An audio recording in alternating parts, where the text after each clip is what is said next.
December 1941, North Africa. A British officer sat in a Cairo hospital bed, his legs shattered after a parachute accident, and spent his recovery time doing what most men don't do when they're supposed to be healing. He planned. He drew diagrams. He thought about the desert in a way that no senior commander had thought about it yet. Not as an obstacle, not as terrain to cross, but as a weapon. That officer was David Stirling, and what he sketched out on those hospital sheets would become the most feared special forces unit in military history. But here's the part the story usually skips. The SAS almost never happened. It was rejected, dismissed, nearly buried before it ever fired a shot. The unit that would go on to inspire every elite special forces program on the planet was considered a waste of time by almost everyone who first heard about it. So how does an idea that nearly died in a Cairo hospital become the template for modern warfare? That story is stranger, more dangerous, and more extraordinary than most people realise. In 1941, the British Army in North Africa was losing.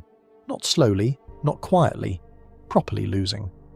Rommel's Africa Corps had turned the desert into a killing ground, and conventional British tactics were failing to slow him. Large formations moved predictably. Supply lines stretched too thin. Artillery positions got flanked.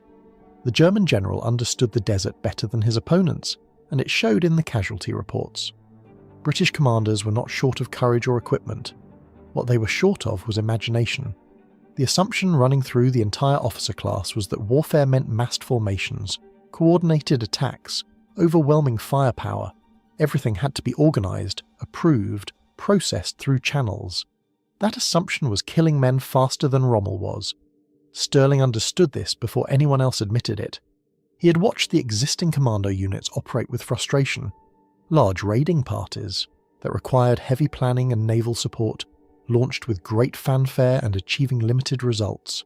The Germans simply reinforced wherever the British landed, absorbed the assault and pushed back. Size was not the advantage everyone assumed it was. Size meant visibility. Visibility meant response time, and response time was everything in the desert. What Stirling proposed was the opposite of everything the army understood about how to fight. Small teams, 4 or 5 men at most, inserted deep behind enemy lines not to fight pitched battles, but to destroy aircraft on the ground before they ever became threats in the sky. Not attack the airfield. Don't announce yourself. Don't engage the guards unless you have no choice. Walk in, place your explosives on the most expensive hardware the enemy owns, and walk out before anyone knows you are there. One man with a time pencil could destroy more aircraft in an hour than an entire fighter squadron could shoot down in a week. The mathematics were undeniable. The problem was that nobody with authority wanted to hear it. Stirling's first attempt to present his plan went nowhere. He couldn't get a meeting. The Middle East command structure was a fortress of hierarchy, and junior lieutenants with broken legs and unusual ideas were not exactly crowding the appointment books of senior generals. So Stirling did something that tells you everything you need to know about the man. He forged himself an access pass, bluffed his way past security on crutches, and talked himself into the office of General Neil Ritchie. That meeting changed the war. Ritchie listened. He passed the plan up. And in August 1941, Stirling received authorization to raise a unit of 66 men. L Detachment Special Air Service Brigade. The name was deliberate deception. There was no brigade. There was barely a unit. The SAS was born as a bluff, and the bluff worked from the very first moment. The original recruits came from wherever Stirling could find men with the right qualities, and the qualities he looked for were not what conventional army thinking prized. He didn't want the loudest soldiers or the most aggressive fighters. He wanted patience. He wanted intelligence. He wanted men who could think clearly under pressure that would break most people, who could keep walking across 40 miles of open desert without sleep, food, or water, and still make a sound decision when they reached the other side. Physical courage was assumed. Mental endurance was what separated the men Stirling wanted from the rest of the army. Many of the early recruits came from No. 11 Scottish Commando and other disbanded units. Men who had already proven they could operate unconventionally. Men who had already been disappointed by the system and were ready to try something different. Training was brutal in a way that was unusual even by wartime standards. The desert itself was the selection process. Stirling took his recruits out and simply marched them until those who couldn't manage the demands fell away. There were no elaborate testing procedures, no formal assessments. You either kept up or you didn't. Long-range desert navigation, weapons handling for every firearm the unit might encounter, including German and Italian equipment, demolitions work, the precise placement of charges for maximum effect with minimum material. Vehicle mechanics, because a broken engine 300 miles behind enemy lines was a death sentence. Every man had to be capable of doing every job, because in small teams operating alone, you couldn't afford a specialist who was only useful in one situation. The first operation was a catastrophe. November 1941, the SAS was to parachute into the desert ahead of the Crusader offensive and destroy German aircraft on 5 airfields simultaneously. The weather destroyed the plan before the men could. Violent winds scattered the drops across miles of terrain. Navigation in the darkness was impossible. Men were separated, injured, lost. Of the 54 men who jumped, only 22 returned. Aircraft destroyed on the ground, 0. By any military measure, the operation was a failure serious enough to have ended the entire experiment. Most units would have been dissolved. Most commanders would have been relieved. The army hierarchy that had been skeptical from the beginning now had exactly the evidence they needed to shut Stirling down. They didn't. Partly because Ritchie retained confidence in the concept, mostly because Stirling refused to accept that the method was wrong. The parachute insertion was wrong, he argued. The desert itself could deliver the men if they approached it differently.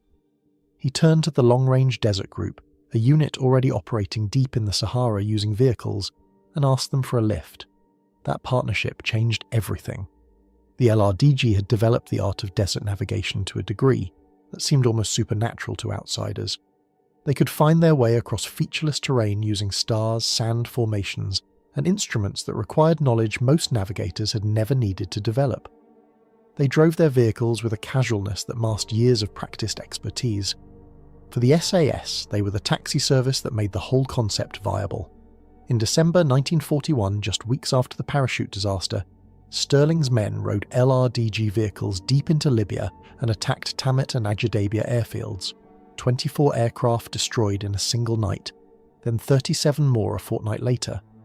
Then scores more as the pattern was refined and the confidence grew.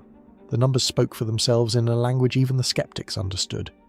The same small group of men was destroying more German air power than entire squadrons of the Royal Air Force, and they were doing it repeatedly, quietly, without major casualties, appearing from a desert that the Germans had assumed was too hostile to hide a threat.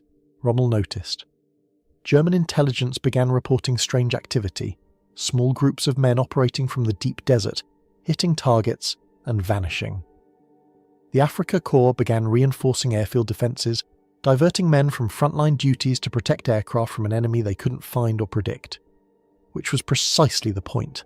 The SAS was not just destroying aircraft, it was forcing the Germans to respond to a threat that seemed to come from everywhere and nowhere. For every man Stirling sent behind enemy lines, the Germans had to station multiple soldiers in defensive roles. The economics were extraordinary, and the psychological pressure, the knowledge that nowhere was truly safe, that the deep desert offered no real protection, that raiders could appear out of the emptiness with explosives and silence, was worth more than the aircraft counts alone. Stirling developed his own vehicles next, cutting the LRDG dependency and giving the SAS independent operational reach. The Willys Jeep, stripped down, loaded with Vickers K guns that could put an almost unimaginable volume of fire into a target at close range. Twin guns, front and rear. Pairs of vehicles working together, driving straight through airfields at speed, shooting everything in sight before the defenders could organise a coherent response. It was the opposite of the silent approach, deliberate noise and violence and speed in place of patience and stealth. The same principle underneath, hit before you can be hit back and leave before they know what happened. By mid-1942, the SAS had confirmed destruction of hundreds of aircraft across North Africa. The unit that had launched with 66 men and a forged access pass was now a regiment, expanded, trained, equipped, and respected in ways that would have seemed fantastical to the officers who'd tried to ignore Stirling's initial proposal. Other nations began paying close attention. The Americans, newly arrived in the theatre, looked at SAS, operational results, and started asking questions. What were the selection standards? How was the training structured? What made these men different from ordinary soldiers? The answers to those questions would eventually shape the American Special Forces model, the Australian SAS, and virtually every elite unit created in the decades that followed. And then, in January 1943, it ended for Stirling personally. Betrayed by an informant near Gabes, he was captured by German forces and spent the rest of the war as a prisoner, escaping 4 times and being recaptured each time, which tells you something consistent about the man. The unit he'd built continued without him. Paddy Mayne, a former international rugby player from County Down with a ferocity in close combat that alarmed even his allies, took command and pushed the SAS through Sicily, Italy, and eventually the Northwest European campaign, where the regiment operated behind German lines in France, supporting the resistance and cutting communication links ahead of the Normandy breakout. But Stirling's capture didn't end what he'd created, it confirmed it. Because the SAS kept operating, it kept producing results, it did exactly what you'd designed it to do, function without him, without hierarchy, without dependence on any single personality. That was always the point. Not one extraordinary man, but an extraordinary system. Selection that found the right people, training that built the right skills, philosophy that trusted individuals to make sound decisions without supervision. The regiment worked because it was built to work, regardless of who was running it. That is why it survived. That is why every major military force on Earth eventually adopted versions of what David Stirling drew on those hospital sheets in Cairo. Not because he was the bravest man in the British Army, though he may well have been, but because he understood something about warfare that the entire system around him had failed to grasp. Small, smart and fast beats large, slow and predictable, every single time. That lesson, first proven in the Western Desert in 1941, is still being learned today. If you made it this far, thank you for watching. Stories like this one are why this channel exists, because the history that actually shaped the modern world is almost always stranger and more remarkable than anything you were taught in school. If you enjoyed this video, hit the like button, it genuinely helps more people find this channel. Subscribe if you haven't already, there is plenty more where this came from, and if you have a topic you'd like to see covered, drop it in the comments below. I read every single one. See you in the next one.